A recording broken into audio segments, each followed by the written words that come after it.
ai thong tha dal hei rok nak khorwa har tua an fiel frasi mi le sadusi mi tlompal kha jisu sina chun an rai ama kha foi an du cha a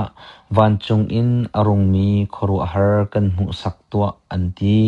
chun jisu ni chun zan lei a chun van kam asen thai jing chu khua atha lai nan ti i jing lei a chun van kam asen i khua adom ni hin chu ruwa asul lai nan ti ni khua zaida alo lai ti kha van nan zau nak in nan ngal kho siman se lo atu chan mel chut nak hi chu an sul lam nan ngal kho na lo tu chan mi hi mi thalo le pathian zai i arel lo mi nan si khorwa har nak tua nan ka fial siman se lo ka tua lai lo khorwa har nak tua piak nan si ding mi chu jona khorwa har nak long long kha asilai tia ati chun laudiam in akal tak na frasi mi le sadusi mi thilnu azul tu pol chu rili khat talai kama longin anvakal a khan changreu phor an phil jisu ni chun atho na i farasi mi na le sadusi mi na thilnu kha iral ringu tia ati na chutika anma le anma chu hibia achim hi changreu kan i phor lo cha a si tia ani chai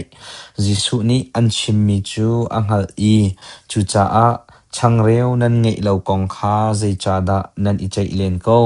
nan zup nak avatlom thring thanda nan hal khobel ri lo mo changreu hlum nga in minung thong nga kadang na a khan zai sei zai zat da nan char kha nan hal ti mo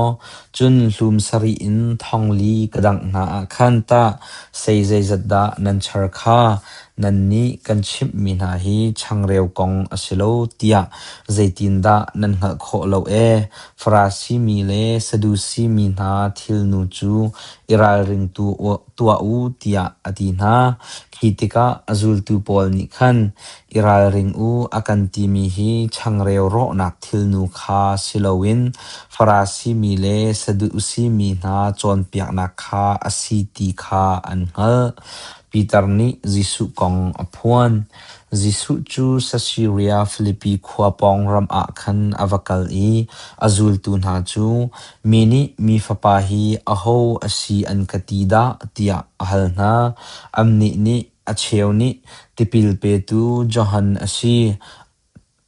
an inti acheu ni Elijah asi an inti acheu ni Jeremiah mo prophet pakhat khat dik asi an inti tia an le chun atho na e nan ni ta aho asi nan katida tia ahal na Simon Peter ni ale i anung mi pathian fapa Messiah kha na si tia ati Jisu ni chun Johan fapa Simon mi van tha ngai ngai na si zaicha tia hibatak chu minung sinin nanghal mi asilo i van chung i a mi kapani an pek mi asi chu cha a chun nang chu lungtum Peter na si kanti chun hi lungpi chung a hin ka khri fa bu ram ka bun lai i chu thi nak man ni atei kho lai lo van chung pen nak hun nak to phung chu kan pek lai i volei chung i na hren mi chu van chung zonga hren asilai i volei chung i na on mi chu van chung zonga on asilai tia ati chun Jisu ni Mesia asi chu aho man chim na la u tia athau na tep nak le thi nak a inding a chim na chu chan thok chun Jisu ni azul tu na chu Jerusalem a kakal lai i upa na le tlang boy ngan upa pol na le phung bia chon piak tu seya na ni har nak tam pi an ka pek lai an ka tha lai i ni thum ni a nun ter than ka silai tia fiang te in achim na Peter ni adang deu a in a heikal pi i amo chiat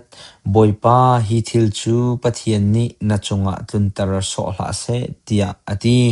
Jisu chu ahun imer i Peter chu setan kasina umhla